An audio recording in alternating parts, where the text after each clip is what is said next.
kalau kita tinggal di tempat yang ada kunang-kunang, sejatinya itu menandakan bahwa lingkungan dan kondisi kita itu bagus secara ekologi.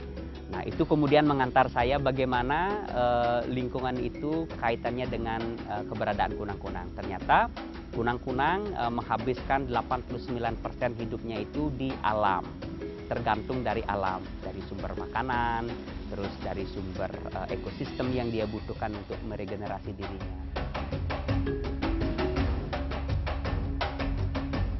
Tidak saja kita mengurangi habitat alaminya mereka, tetapi pembangunan ini juga membawa lampu cahaya atau artificial light at night.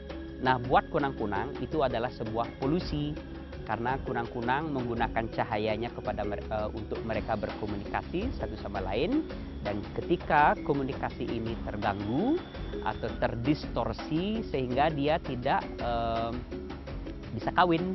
Kalau itu tidak terjadi berarti regenerasi kunang-kunang juga terganggu.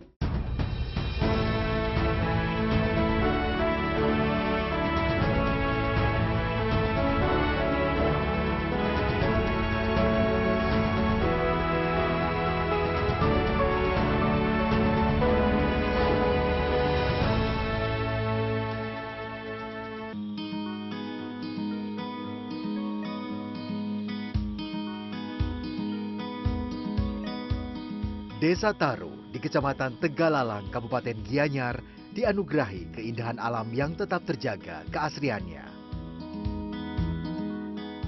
Masyarakat di salah satu desa tua di Bali ini mempertahankan laku hidup tradisional dan menjaga kebudayaan yang ditinggalkan para pendahulu mereka. Termasuk menjaga air, tanah, dan udara dari segala jenis pencemaran.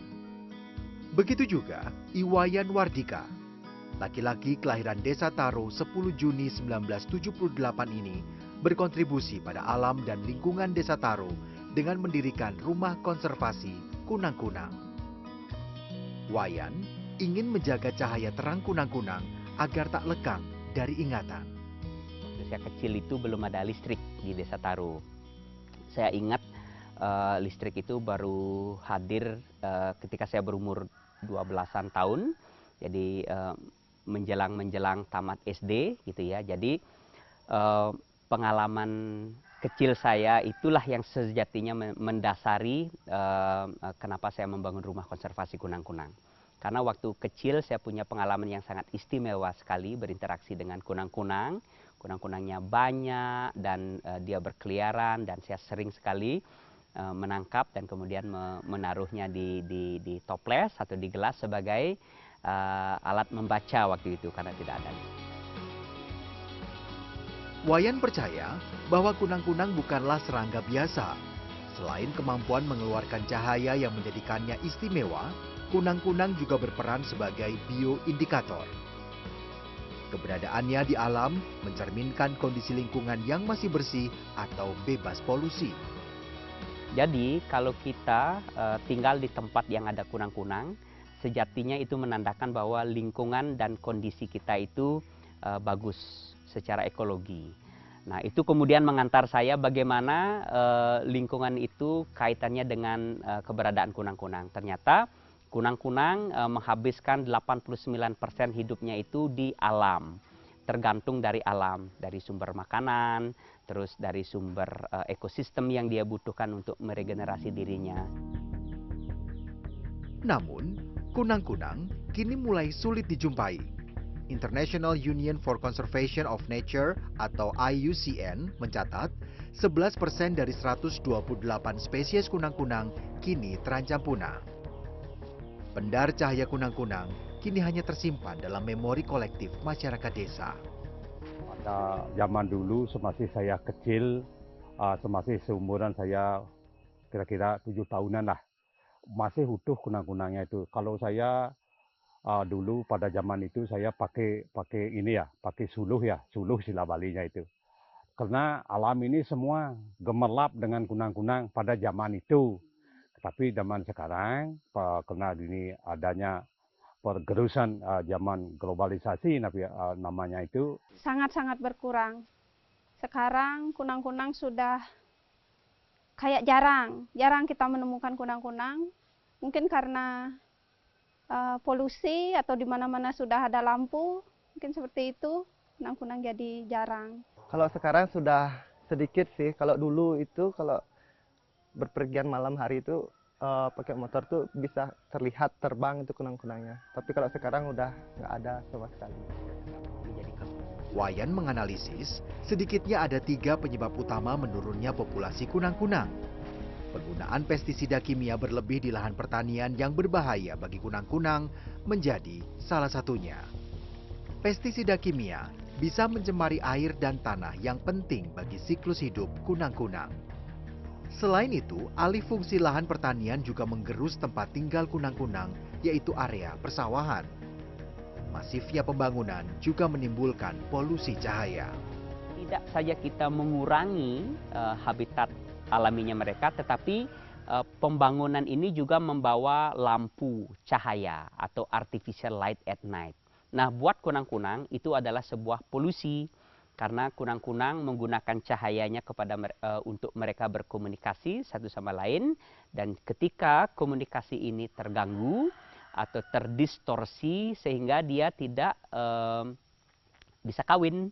Kalau itu tidak terjadi berarti regenerasi kunang-kunang juga terganggu. Padahal, kunang-kunang memiliki peran cukup vital untuk ekosistem. Layaknya lebah dan kupu-kupu, kunang-kunang bekerja pada malam hari sebagai serangga polinator yang membantu penyerbukan tanaman. Larva kunang-kunang juga berperan mengontrol hama di ekosistem sawah. Misalkan dia adalah salah satu serangga yang juga memakan serangga lainnya. Yang serangga ini dalam pertanian mungkin mengganggu padi. Contohnya adalah siput. Nah, jadi dia berkontribusi terhadap kontrol atau natural pest control itu sendiri. Jadi kunang-kunang juga memiliki manfaat yang sangat penting dari ketahanan pangan kita lah secara umum, termasuk di dalam siklus ekosistem di alam. Tak ingin kunang-kunang menjadi cerita yang hanya bisa dilihat di buku dongeng oleh anak cucunya kelak, Wayan kemudian memulai sebuah gerakan. Ia mendirikan rumah konservasi kunang-kunang pada 2019. Wayan fokus pada 2 kegiatan yang dilakukan di rumah konservasi kunang-kunang. Pertama adalah program repopulasi. Ia membuat laboratorium untuk melakukan penelitian dan uji coba pembiakan atau breeding dan pembesaran atau rearing kunang-kunang di luar habitat. Wayan yang lulusan sekolah pariwisata ini membentuk tim yang terdiri atas entomologis atau peneliti serangga dan ilmuwan biologi untuk melakukan program repopulasi. Jadi kita memang secara sengaja mendatangkan biology team membantu kita untuk riset, untuk rearing, untuk breeding, untuk counting, untuk mapping, supaya kita punya database di mana sih saat ini populasi kunang-kunang, minimal di desa saya di Desa Taro, atau lebih spesifiknya lagi di rumah konservasi kunang-kunang. Nah, sehingga kita punya patokan atau baseline dari mana kita memulainya. Baru kemudian kita melakukan upaya breeding ini dengan harapan bisa nggak kita berkontribusi secara nyata atau karena tadi kita berkontribusi terhadap penurunan populasinya mereka, makanya kami berkomitmen kita ingin berkontribusi sebaliknya. Kita ingin membantu meningkatkan populasi mereka. Selain program repopulasi, Wayan juga melakukan restorasi habitat dengan mengajak petani di Desa Taro melakukan pertanian regeneratif serta mengurangi penggunaan bahan-bahan kimia. Beli Wayan, untuk area konservasi sendiri yang saat ini berdiri di Desa Taro ini luasannya ada berapa sih, Beli? Dan mungkin sebelum Beli Wayan ini menggunakannya sebagai area konservasi, dulunya ini tempat ini seperti apa? Oke, jadi ini dulu ladang keluarga. Mm-mm. Karena Bapak tanam pohon aren, terus terlalu rindang, jadi Hmm. bawahnya saya jadikan camp. Oh, Jadi dulu saya mengelola perkemahan sebelum saya dedikasikan untuk konservasi kunang-kunang. Mm-mm. Ini ada sisa-sisa perkemahannya masih Ya. ada. Jadi campnya saya tutup untuk publik, tetapi saya dedikasikan untuk ada mahasiswa yang melakukan research, terus ada juga murid-murid yang mau intern, terus juga kadang-kadang ada pengunjung juga yang mau membantu kita untuk volunteer. Nah, selain tadi ada laboratorium, ada nggak spot-spot pengamatan lain atau tempat-tempat lain yang menjadi bagian-bagian dari area konservasi ini? Oh ya, jadi dari 25 area luasan untuk konservasi ini, kita juga sedang mencoba memperluas area untuk konservasi kunang-kunang, yaitu di lahan-lahan petani milik warga setempat. Oke. Jadi rencananya kita mau coba membuat semacam pesticide free zone di 2 km radius, dan itu melibatkan 35 petani dengan luasan lahan sekitar 27 hektar. Kebanyakan dari kita itu hanya memahami kunang-kunang itu sebatas serangga yang bercahaya, tapi kita kadang kurang menghargai proses panjang di baliknya, dan di mana proses itu tuh ternyata kadang butuh perjuangan dan banyak tantangannya.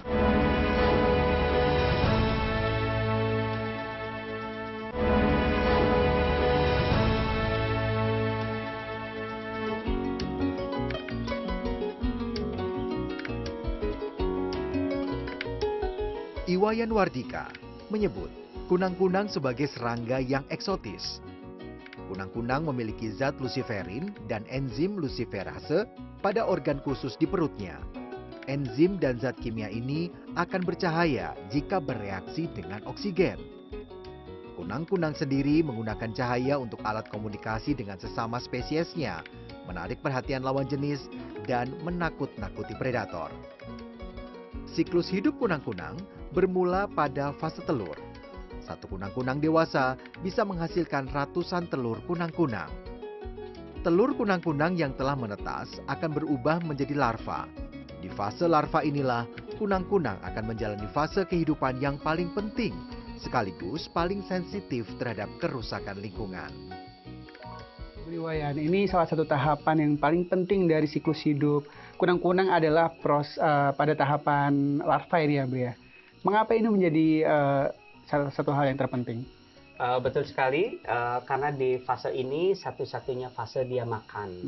Dan kemudian di fase ini adalah fase terpanjang dari siklus hidupnya, karena 9 sampai 19-an bulan, 1 sampai 1,5 tahun fase hidupnya ada di tahapan ini. Jadi tahapan inilah yang dia membutuhkan nutrisi, membutuhkan lingkungan supaya di fase yang lama itu dia bisa tidak hanya bertahan hidup, tetapi untuk bertumbuh.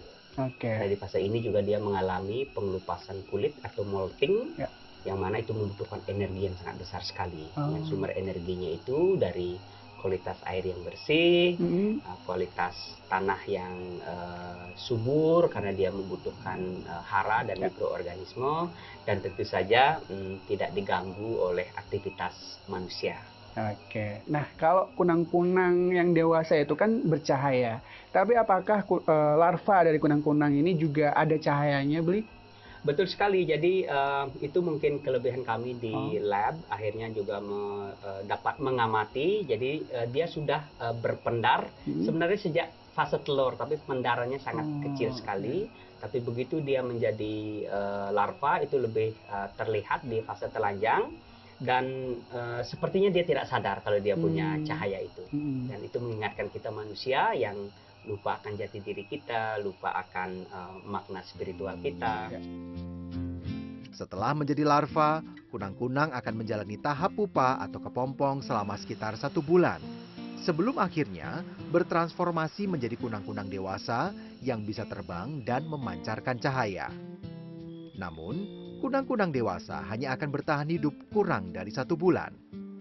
Jadi kalau kunang-kunang itu sebenarnya di fase dewasa yang biasa kita lihat mereka berkedip, mereka mengeluarkan cahaya, mereka itu tidak makan sama sekali. Kenapa mereka tidak makan? Karena mereka ini serangga yang di fase dewasanya bagian mulutnya itu sudah dysfunctional atau tidak berfungsi lagi untuk memakan, untuk menggigit.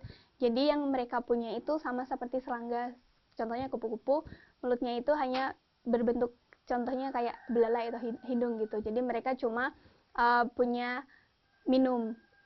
mulut untuk minum aja gitu. Wayan melakukan program repopulasi kunang-kunang dibantu oleh Novi dan Cindy. Novi adalah peneliti muda lulusan Universitas Atmajaya Yogyakarta, sedangkan Cindy meraih gelar sarjana dari jurusan Bioteknologi Universitas Kristen Duta Wacana Yogyakarta. Sebenarnya saya akan lebih fokus untuk membantu riset di fireflies di laboratoriumnya untuk proses breedingnya gitu atau proses pengembangbiakan. Jadi saya setiap hari mempelajari setiap stage-nya dari memberi makan larvanya dan mencatat data setiap stage-nya, dan nanti data-data ini yang saya biasanya di akhir bulan dimasukkan ke dalam database dan dianalisis dan apakah berprestasi atau tidak, apakah ada kendala proses breeding atau tidak. Jadi kebetulan Beli Wayan mempercayakan saya untuk lead breeding di bagian Bali Selatan, dan itu proyeknya dengan mitra lain, dan di mana kami berusaha untuk breeding dan rearing kunang-kunang di wilayah yang bukan habitat aslinya kunang-kunang. Dulunya ada sekitar 20 tahunan yang lalu, dan kami ingin membawa kembali cahaya kunang-kunang itu di Bali bagian selatan, seperti itu. Minimnya riset dan referensi terkait kunang-kunang membawa mereka mau merantau jauh ke Bali untuk meneliti kunang-kunang. Harapannya, hasil riset mereka akan bisa dibaca dan menjadi sumber rujukan penelitian lain agar lebih banyak orang yang melakukan konservasi kunang-kunang. Jadi puji Tuhan, sekarang ini sudah lumayan berhasil dibandingkan dari tahun lalu. Tahun lalu tuh kami berusaha untuk breeding dan mengalami banyak proses trial and error. Dan untuk saat ini tingkat keberhasilannya khususnya di bulan Oktober kemarin sekitar 80-90%. Nah, tapi untuk keseluruhan prosesnya dari 1 tahun masih sekitar 44% lah tingkat keberhasilannya. Selain memuaskan dahaga akan hasil riset tentang kunang-kunang, dengan melakukan penelitian ini, Novi dan Cindy juga bisa menemukan fakta-fakta baru, bahkan pelajaran hidup dari kunang-kunang. Ternyata kunang-kunang itu menghasilkan banyak warna. Jadi ada yang warna kuning, hijau, keemasan, terus bahkan di luar negeri ada yang warna merah, seperti itu. Kebanyakan dari kita itu hanya memahami kunang-kunang itu sebatas serangga yang bercahaya, dan kebanyakan dari kita juga cuma mau melihat proses itu gitu, proses yang menarik, proses yang bahagianya, proses yang bikin orang lain itu terkesima gitu. Tapi kita kadang kurang menghargai proses panjang di baliknya, dan di mana proses itu tuh ternyata kadang butuh perjuangan dan banyak tantangannya.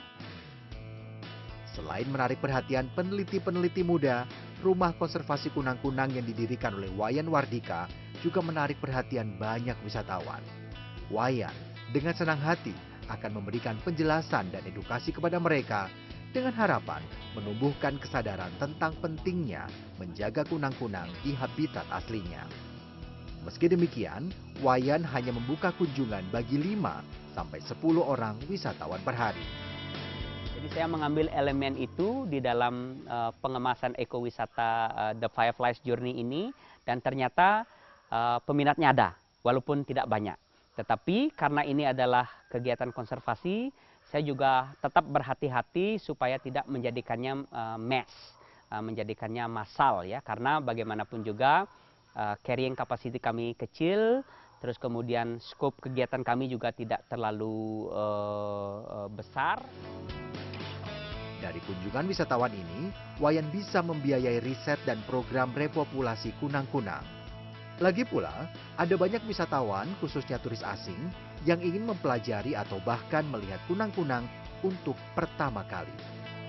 Okay, I have never seen a firefly in Australia. I have seen glowworms in a cave, but I've not seen fireflies.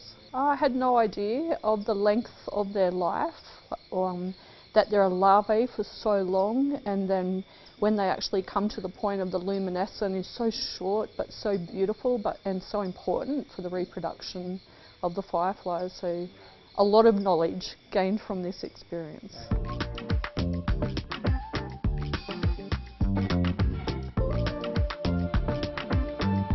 Kebanyakan konsep pertanian kita itu berbasis kimia. Nah, bagian ini juga ternyata berpengaruh sangat negatif terhadap populasi kunang-kunang.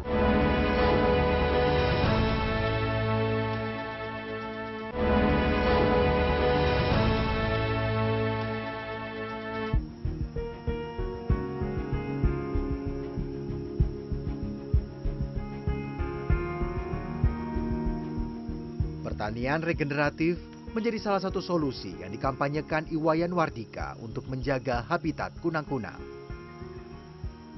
Pertanian regeneratif adalah pendekatan metode pertanian yang bertujuan meningkatkan kesehatan dan kesuburan tanah, termasuk menjaga sumber daya dan keanekaragaman hayati di atasnya. Wayan mengajarkan para petani di Desa Taro untuk beralih ke pertanian organik serta mengurangi penggunaan bahan kimia pada pupuk dan pestisida. Kebanyakan konsep pertanian kita itu berbasis kimia. Nah, bagian ini juga ternyata berpengaruh sangat negatif terhadap populasi kunang-kunang karena dia membutuhkan lingkungan yang organis, di mana kualitas airnya sehat, kualitas tanahnya penuh dengan unsur-unsur hara yang organik sebagai sumber makanannya, dan dia juga membutuhkan multi layers of plant ketika dia berinteraksi. Jadi konsep pengembangan yang monokultur itu juga ternyata secara umum tidak berkontribusi positif terhadap kontribusi kunang-kunang. Meski tak mudah, Wayan tetap berusaha berkolaborasi dengan pemerintah desa dan akademisi memberikan pelatihan serta edukasi tentang pertanian regeneratif kepada petani yang umumnya berusia lanjut. Wayan bahkan membuat pabrik pupuk organik memanfaatkan kotoran lembu putih atau sapi albino yang menjadi ikon desa.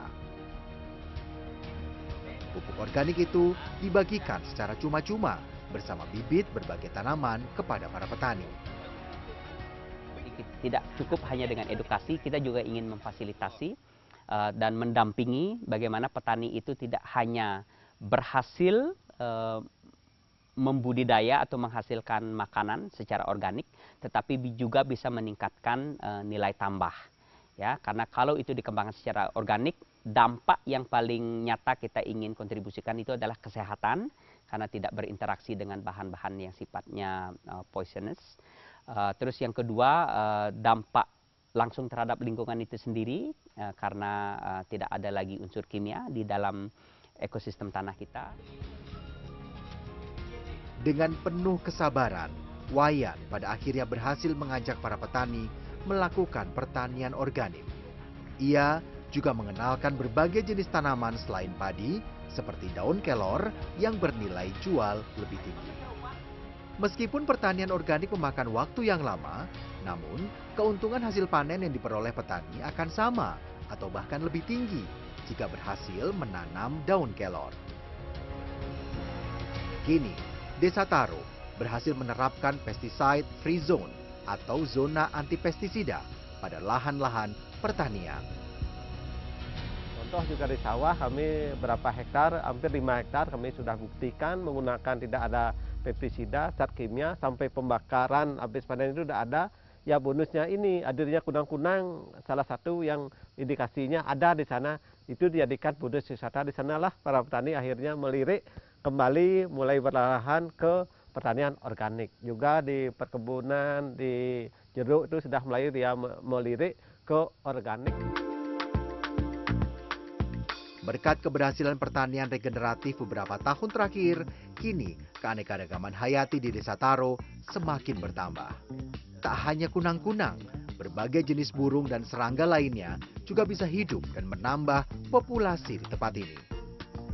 Saya tahu bahwa di sekitaran sini lingkungannya masih bagus karena menerapkan pesticide zone, jadi nggak memakai pesticide yang memakai bahan kimia, dan itu juga kami buktikan bahwa di sini masih banyak kita temukan serangga-serangga yang masih bagus juga, dan juga burung-burung itu kita temukan lebih dari 20, dan itu menandakan bahwa dari sini itu ekosistemnya masih bagus. Berkat usaha Wayan dibantu banyak warga desa, Desa Taro dianugerahi penghargaan juara 2 nasional Lomba Desa Wisata Trisakti Tourism Award 2021 dan juara 1 Lomba Desa Wisata Nusantara dari Kementerian Desa dan Pembangunan Daerah Tertinggal 2024. Kami sangat bangga memiliki salah satu warga Desa Taro yang tidak putus asa, yang selalu mengabdikan diri, jiwa sosialnya sangat tinggi. Kami secara pribadi bahkan juga melalui pemerintah Desa Taro mengucapkan terima kasih banyak atas pengabdian beliau. Mudah-mudahan inovasinya bisa berguna untuk generasi berikut, bahkan untuk alam, untuk lingkungan, dan bukan di Taro aja. Mudah-mudahan nanti di Bali ini khususnya nama beliau sudah banyak yang mengenal. Kecintaan Iwayan Wardika terhadap kunang-kunang juga membawanya menerbitkan sebuah buku berjudul Bring Back the Light. Buku ini berisi memori masa kecil Wayan tentang kunang-kunang, nilai budaya, dan spiritual yang dipercaya warga Desa Taro tentang kunang-kunang, serta perjalanan Wayan mendirikan rumah konservasi kunang-kunang. Saya menyadari bahwa rumah konservasi kunang-kunang ini memiliki keterbatasan menjangkau audien yang lebih luas tentang kunang-kunang, karena salah satu misi kami itu adalah untuk raising awareness gitu ya, atau meningkatkan kesadaran kita terhadap kunang-kunang. Kemudian saya terinspirasi untuk membuat buku. Pada akhirnya, Wayan percaya bahwa terang cahaya kunang-kunang tak hanya berguna bagi sesamanya. Sinarnya juga menjadi pengingat bagi umat manusia agar berlaku bijaksana kepada alam dan seisinya. Kunang-kunang itu memberikan panduan kepada kita umat manusia bahwa kita membutuhkan alam yang sehat. Karena kalau kita hidup di alam yang sehat, tidak saja kualitas hidup kita menjadi lebih baik atau lebih sehat, tetapi lingkungan kita juga menjadi lebih baik dan lebih sehat. Jadi pada level ini kunang-kunang memberikan saya semacam kesadaran bahwa dia adalah guru atau guide.